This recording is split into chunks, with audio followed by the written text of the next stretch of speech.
अस्सलामुअलैकुम। Class 10th हमारे पास chemistry है। चैप्टर हमारे पास 9 चैप्टर। जो लास्ट टाइम तक हमने जो डिस्कस किया था वो केमिकल इक्विलिब्रियम वाला ही चैप्टर हम पढ़ रहे थे। इसमें हमने डिस्कस किया था रिएक्टेंट्स क्या होते हैं, प्रोडक्ट्स क्या होते हैं, फॉरवर्ड रिएक्शन क्या होते हैं और रिवर्सिबल रिएक्शन क्या होते हैं। आज हमारे पास है chemical equilibrium. Chemical equilibrium next हमारे पास केमिकल इक्विलिब्रियम को डिस्कस करना है हमने। इसके अंदर हमारे पास केमिकल इक्विलिब्रियम क्या होता है, केमिकल इक्विलिब्रियम की जो टाइप्स हैं क्या हैं, differentiate between forward reaction and reverse reaction, और इसके अलावा हमारे पास graphical explanation of chemical equilibrium. अब देखिए असल में हमारे पास केमिकल इक्विलिब्रियम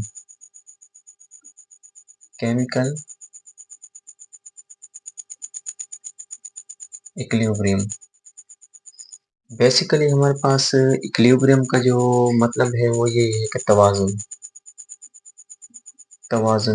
ठीक है, तवाजुन बरकरार रखना जो भी केमिकल इक्विलिब्रियम। अब हम बात करते हैं अगर हम देखें फिजिक्स में तो हमारे पास इक्विलिब्रियम का मतलब तवाजुन ही है। इसमें मेरे पास बात करते हैं हम इसमें केमिकल इक्विलिब्रियम की। केमिकल इक्विलिब्रियम के अंदर हमारे पास है एग्जांपल है, हमारे पास एक सीसा ले रहे हैं, मतलब कि हमारे पास कोई भी सीसा की मैं एग्जांपल हूँ तो मेरे पास एक बंदा यहाँ पे बैठा है, ठीक है, एक बंदा यहाँ पे बैठा है। बेसिकली हमारे पास इसको इक्विलिब्रियम करना मतलब कि तवाजुन करना है हमारे पास। तवाजुन के लिए तो देखिए मेरे पास अगर ये तवाजुन इनका बरकरार हो जाए, इसका मतलब ये है कि हमारे पास जो एक्टिंग फोर्स है, जो यहाँ पे जो फोर्स एक्ट कर रही है वो और ये वाली फोर्स, दोनों फोर्स हमारे पास एक्टिंग फोर्स है वो बराबर हो जाए तो इस चीज को हम कहते हैं कि तवाजुन बरकरार हो गया, ठीक है। लेकिन हमारे पास केमिस्ट्री की जबान में केमिकल इक्विलिब्रियम का थोड़ा सा मतलब चेंज है।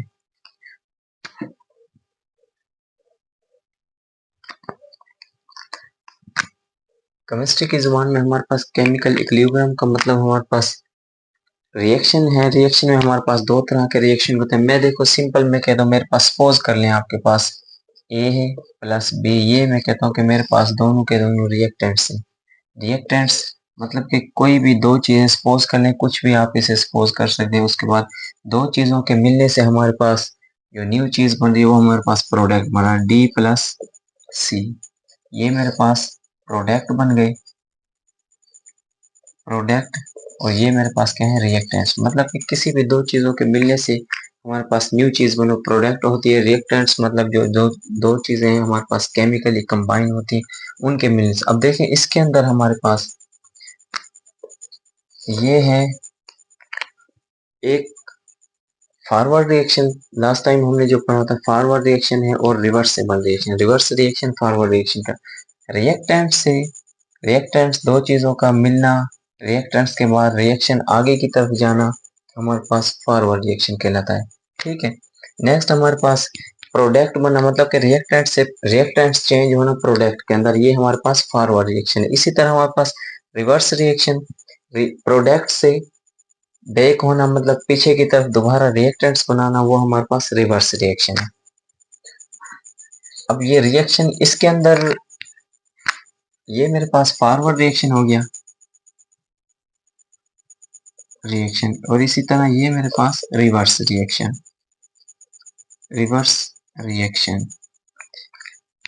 इसमें थोड़ा सा हम एक वर्ड यूज करेंगे, वो हमारे पास है रेट। रेट सिंपल अगर मैं कहूँ तो रेट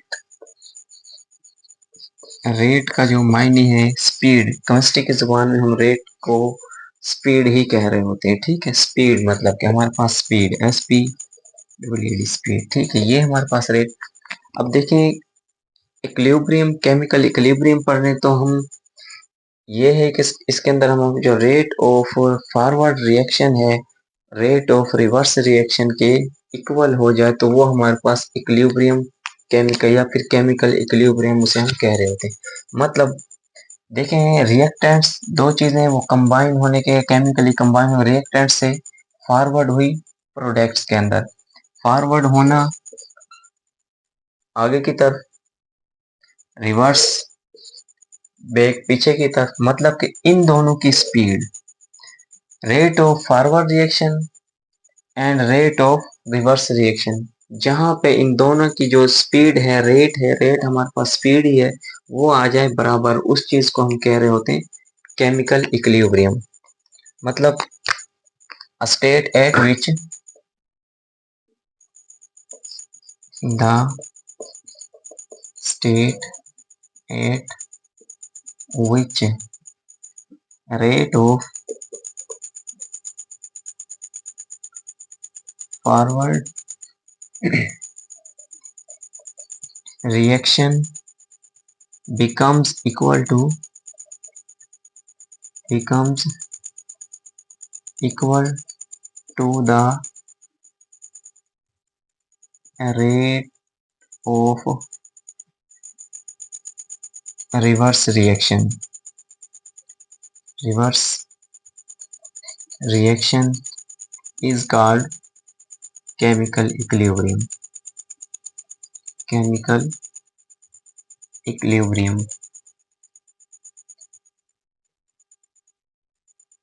Equilibrium. मतलब देखिए हमारे पास बात यही है, केमिकल इक्विलिब्रियम क्या होता है। केमिकल इक्विलिब्रियम हमारे पास वो स्टेट है, वो स्पीड है, जहां पे हमारे पास आगे की तरफ जाने वाला जो रिएक्शन है वो उसकी स्पीड बराबर हो जाए पीछे की तरफ आने वाले रिएक्शन की। है तो ये रिवर्सेबल रिएक्शन मुकम्मल तौर पे, ठीक है। लेकिन हम इक्विलिब्रियम पढ़ रहे हैं तो इक्विलिब्रियम का मतलब है तवाजुन। तवाजुन जैसे मेरे फिजिक्स में हमारे पास दो फोर्सेस लगे, दोनों की जो फोर्स ऑफ एक्टिंग फोर्स है जो उनके ऊपर लगाई है वो बराबर हो जाए तो हमारे पास देखें सीसा है वो बरकरार एक तवाजुन में आ गया, ठीक है। इसी तरह हमारे पास ये भी वही चीज है, सिर्फ हमारे पास क्या है, इसमें हमारे पास ये है कि जहाँ पे रिएक्टेंट्स की तादाद या नहीं, रिएक्टेंट्स का जो हमारे पास रेट है, स्पीड है, वो हमारे पास बराबर हो जाए किस चीज के, प्रोडक्ट की स्पीड के। मतलब कि प्रोडक्ट रिएक्टेंट से प्रोडक्ट, प्रोडक्ट से रिएक्टेंट, दोनों की जो स्पीड है वो बराबर हो जाए, इक्वल हो जाए, उसे हम कहते हैं इक्विलिब्रियम कांस्टेंट, नहीं इक्विलिब्रियम, केमिकल इक्विलिब्रियम, ठीक है। अब हम बात करते हैं, हमारे पास केमिकल इक्विलिब्रियम है वो दो टाइप्स के होते हैं। एक हमारे पास डायनामिक इक्विलिब्रियम है और दूसरा हमारे पास static equilibrium. Two types of equilibrium: chemical equilibrium, dynamic dynamic equilibrium, equilibrium का मैंने EQ लिख दिया, ठीक है। और दूसरा हमारे पास क्या है, static equilibrium, static equilibrium। ये दो टाइप से हमारे पास केमिकल इक्विलिब्रियम के। अब देखिए डायनामिक इक्विलिब्रियम का अगर हम उर्दू में इसका मतलब देते हैं, इसका मतलब हमारे पास है मुतहरिक। मुतहरिक मतलब कि किसी भी चीज की मूवमेंट जो हरकत कर रही है वो हमारे पास डायनामिक इक्विलिब्रियम हो गया। स्टैटिक इक्विलिब्रियम, हमारे पास स्टैटिक इक्विलिब्रियम का मतलब होता है साकिन। साकिन मतलब कि वो चीज जो हरकत ना कर सके, ठीक है, हरकत ना कर सके, साकिन, वो हमारे पास स्टैटिक इक्विलिब्रियम हो गया। बच्चे ये बात आपने याद रखनी है, जो हमारे पास डायनामिक इक्विलिब्रियम है केमिस्ट्री में, इसी की स्टडी आगे स्टैटिक इक्विलिब्रियम को हम स्टडी नहीं करते केमिस्ट्री के अंदर, ठीक है। तो हमारे पास जहाँ पे भी यूज होता है वो हमारे पास डायनामिक इक्विलिब्रियम होता है। डायनामिक इक्विलिब्रियम क्या है हमारे पास, डायनामिक इक्विलिब्रियम को अगर हम देखें तो इसके जो हमारे पास डेफिनेशन वो ये होगी कि the rate of forward reaction becomes equal to the rate of reverse reaction. The rate of forward reaction, same definition है, rate of फॉरवर्ड की जगह मैंने सिर्फ एफ लिख दिया है, फॉरवर्ड रिएक्शन, रिएक्शन बिकम, या फिर यही लिख रहे हैं become equal to the, become equal to the reverse, reverse की जगह पे आर लिख दिया, reverse reaction is called dynamic equilibrium. मतलब कि डायनामिक इक्विलिब्रियम हमारे पास ऐसा रिएक्शन है जहाँ पे हमारे पास रेट ऑफ फॉरवर्ड रिएक्शन, आगे की तरफ जाने वाला रिएक्शन की जो स्पीड है वो बराबर हो जाए rate of reverse reaction becomes equal to the rate of reverse reaction के बराबर आ जाए, वो हमारे पास डायनामिक इक्विलिब्रियम है। इसी तरह हमारे पास स्टैटिक इक्विलिब्रियम क्या है? स्टैटिक इक्विलिब्रियम की हम डेफिनेशन देखें, the state where reaction ceases यहाँ हमारे पास एक वर्ड यूज करते हैं ceases, reaction ceases to proceed, the reaction where reaction where the reaction where नहीं सॉरी, ये आ जाएगा the state where reaction reaction ceases का मतलब होता है हमारे पास रुक जाना, reaction ceases to proceed to proceed is called static equilibrium. मतलब कि स्टैटिक इक्विलिब्रियम हमारे पास ऐसा रिएक्शन है जो आगे ना हो, एक जगह रुक जाए, ठीक है, मतलब कि साकिन हो, हरकत ना करे, मतलब कि रिएक्शन टू प्रोसीड ना हो, वो हमारे पास ये स्टैटिक इक्विलिब्रियम है। अब देखें एग्जांपल में आपको इन दोनों की डिफरेंशिएट थोड़ा सा और समझा दें, वो ये कि डायनामिक इक्विलिब्रियम मैं कहता हूँ यहाँ मेरे पास दो बंदे हैं, ठीक है,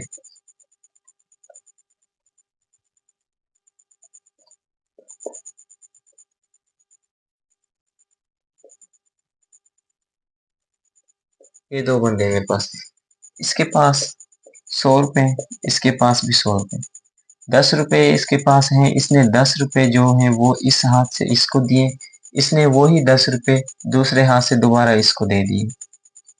ये ये प्रोसेस इनका चलता रहता है, मतलब कि एक बंदा इधर खड़ा, एक मैं हूँ, मेरे पास 100 रुपए मेरी जेब में रखे, तो मैंने जो 10 रुपए हाथ में वो मैंने इस बंदे को दिए, उसने दूसरे हाथ से वो दोबारा मुझे दे दी, फिर मैंने दिए, फिर उसने मुझे दे दी, मतलब कि रिएक्शन, मतलब कि एक जो हरकत है, मूवमेंट है, वो जारी है, लेकिन जो हमारे पास एग्जैक्ट 100 रुपए हैं उनमें कोई फर्क नहीं पड़ रहा, मतलब वो उतने के उतने ही हैं।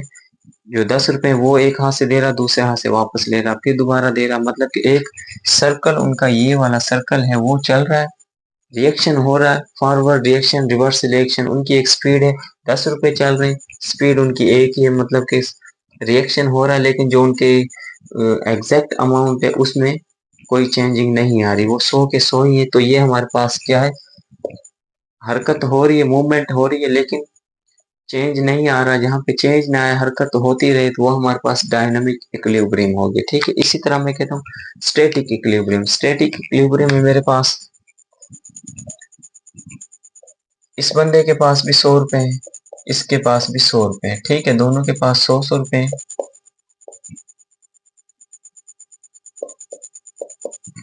ना इसने दिए ना उसने दिए, पैसे तो फिर भी 100 ही हैं, दोनों के पास 100 हैं, काम नहीं हो रहा, रिएक्शन नहीं हो रहा, टू प्रोसीड नहीं कर रहा, ठीक है, सीज हुआ पड़ा, मतलब इसका मतलब पैसे तो कम ज्यादा नहीं हुए ना, पैसे जो उनके पास हैं वो हैं, काम साकिन है, तो ये हमारे पास स्टैटिक इक्विलिब्रियम है, ठीक है। नेक्स्ट हम बात करते हैं इसके अंदर ग्राफिकल एक्सप्लेनेशन की।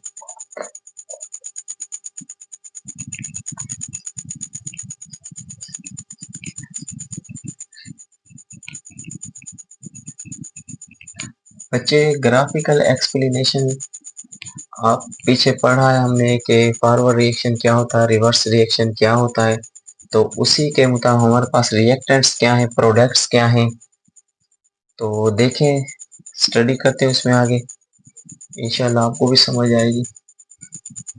ग्राफिकल एक्सप्लेनेशन की हम बात करें, ग्राफिकल एक्सप्लेनेशन आप सबको पता है, हमारे पास ग्राफ इस तरह से, यहाँ पे आप सबको पता है, यहाँ पे जो अमाउंट, मतलब कि जो वैल्यू है वो 0 होती है, ठीक है। अब देखें ग्राफिकली एक्सप्लेनेशन की हम बात कर रहे हैं, एक मिनट ये मैं ठीक करता हूँ,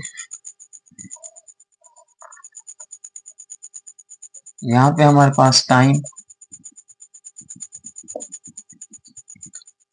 यहाँ पे वैल्यू जीरो जीरो होती है, जो भी ग्राफ हो यहाँ पे वैल्यू हमारे पास जीरो होती है। ये हम इधर हम लेते हैं कॉन्सेंट्रेशन, कॉन्सेंट्रेशन कॉन्सेंट्रेशन हम कह रहे होते हैं मिकदार को।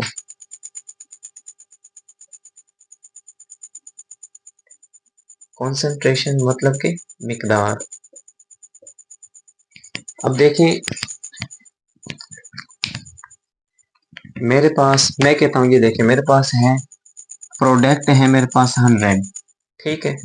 थोड़ा सा बच्चे आपने इस बात को गौर से समझना है। प्रोडक्ट है मेरे पास 100, प्रोडक्ट कितने हैं 100 है।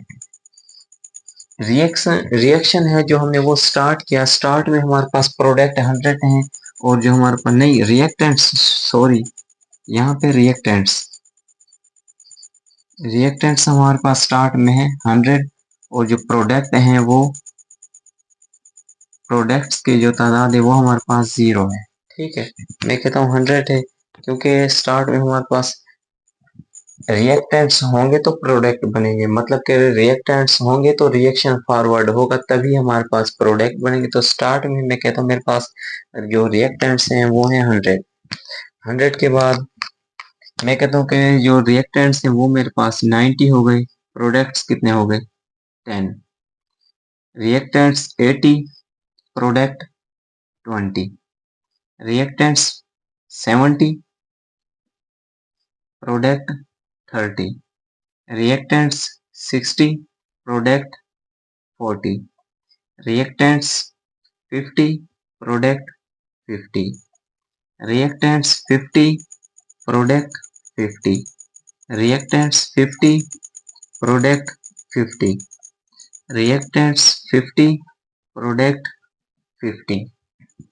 बच्चे गौर करें इसमें हमारे पास रिएक्टेंट्स की जो तादाद थी, जैसे रिएक्शन हमारे पास स्टार्ट हुआ है तो प्रोडक्ट उस टाइम हमारे पास 0 थे। जैसे ही हमने रिएक्शन स्टार्ट हुआ, रिएक्शन का स्टार्ट हमारे पास रिएक्टेंट्स 90 हुए तो हमारे पास प्रोडक्ट 10 हुए, मतलब कि स्टार्ट में रिएक्शन जैसे ही स्टार्ट हुआ है।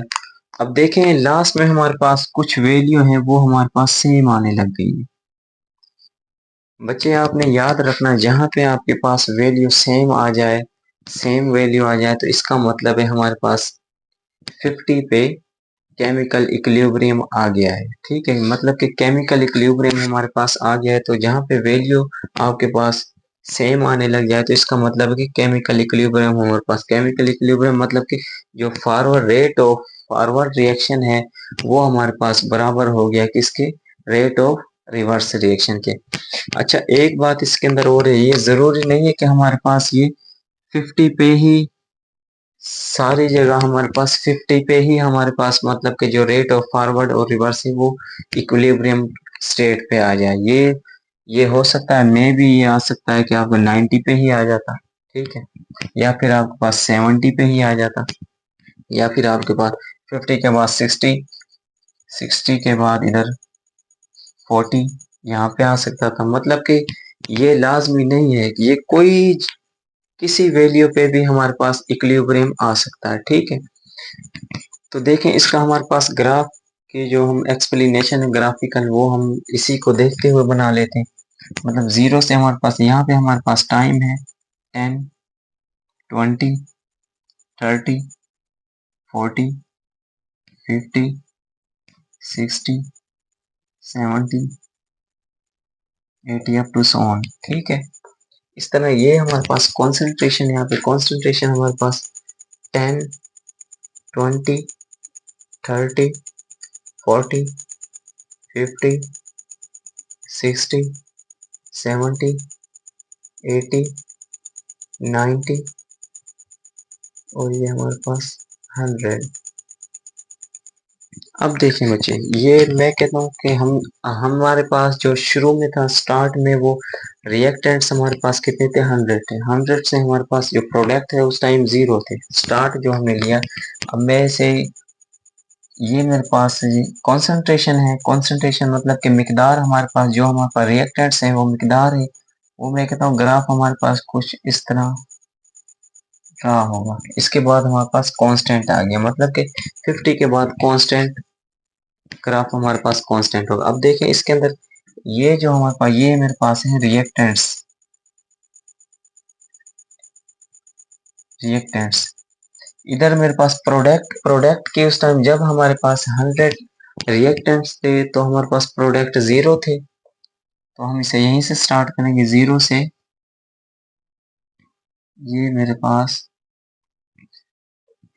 रिएक्टेंट्स के बाद प्रोडक्ट हमारे पास एक स्टेज ऐसी आई जहाँ पे हमारे पास जो प्रोडक्ट हैं रिएक्टेंट्स हैं उन दोनों की जो स्पीड है रेट है वो इक्वल हो गया। इसी को हमने नाम दिया कि हमारे पास केमिकल इक्विलिब्रियम आ गया। अब देखें ये मेरे पास था प्रोडक्ट, प्रोडक्ट्स। बच्चे देखें हमारे पास the reaction at at the beginning of reaction, मतलब या फिर स्टार्ट लिख रहे हैं, at the start of reaction, at the start of reaction all products are present, all reactants are present, all reactants are present। इसी तरह हमारे पास product की बात करें तो at the start of reaction, at the start of reaction all products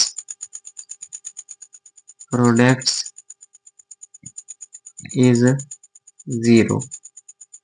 मतलब कि जो हमने स्टार्ट लिया उस टाइम हमारे पास जो रिएक्टेंट्स थे वो प्रेजेंट थे, मतलब कि आल सारे। उसके बाद जो प्रोडक्ट थे वो हमारे पास उस टाइम 0 थे।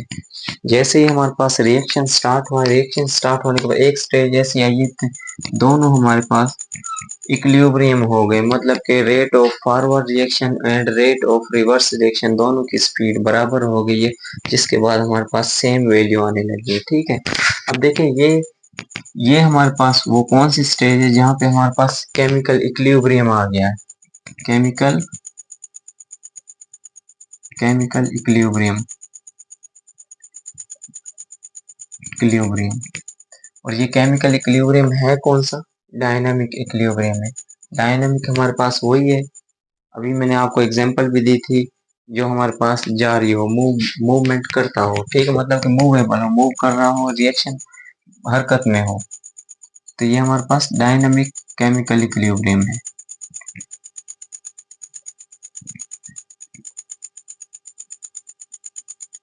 Dynamic chemical equilibrium.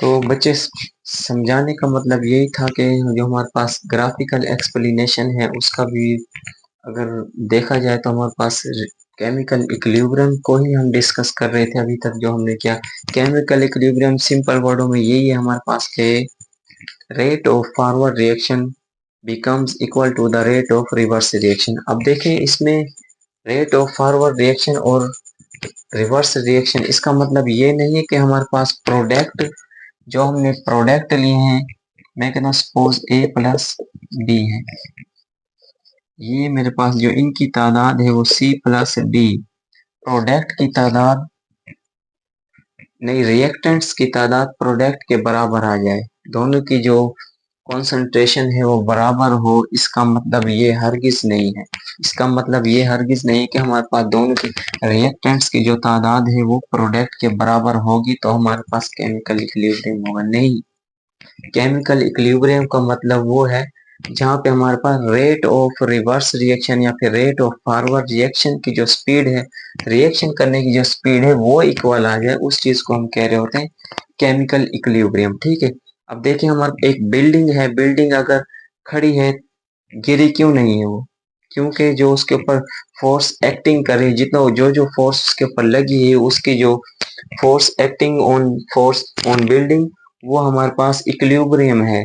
मतलब कि एग्जाम्पल आपके पास बुक में भी दी हुई है कि हमारे पास स्टैंडिंग ऑफ बिल्डिंग, बिल्डिंग जो खड़ी है वो गिरी क्यों नहीं, किस वजह से नहीं गिरती, क्योंकि जो उनकी इक्विलिब्रियम है वो बराबर है। उसकी केमिकल इक्विलिब्रियम मतलब कि जो उसका रेट है, rate of forward reaction, reverse reaction, जो फोर्स एक्टिंग कर रही है उसके ऊपर, वो बराबर है। ठीक है, अगर देखें इंसान भी अगर खड़ा है तो किसकी वजह से खड़ा है, इंसान अगर खड़ा है तो गिर क्यों नहीं रहा, किस किस वजह से खड़ा है, इस चीज का पता है बच्चे। इंसान के जो कान है ना, कान के अंदर एक फ्लूइड होता है जो इंसान को मेंटेन रखता है, उसके जो खड़ने की जो सलाई है तो उसको मेंटेन रखता है, उसी ही वजह से इंसान खड़ा होता है। इसलिए ये भी हमारे पास एक केमिकल इक्विलिब्रियम है। ठीक है, बिल्डिंग वाला देखें, अब बिल्डिंग बिल्डिंग जो खड़ी है उसकी वजह क्या होती है, building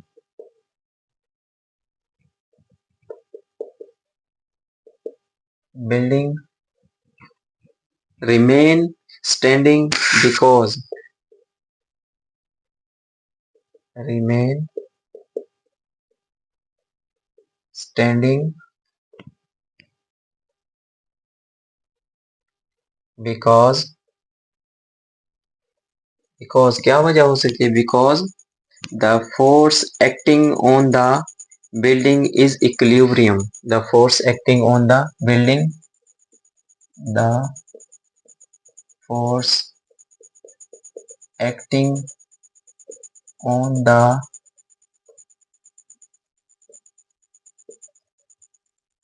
building is equilibrium, is equilibrium।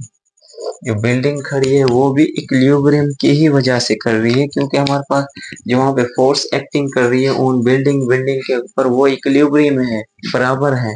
इसी वजह से हमारे पास एक बिल्डिंग है। ये आपकी बुक में एग्जांपल भी उन्होंने डिस्कस की हुई थोड़ी बहुत। ठीक है, अच्छा इसके बाद हम यहाँ तक समझ आ गई ग्राफिकल एक्सप्लेनेशन क्या है। ठीक है, तो बच्चे यही हमारा आज का लेक्चर, इंशाल्लाह नेक्स्ट हम कल करेंगे।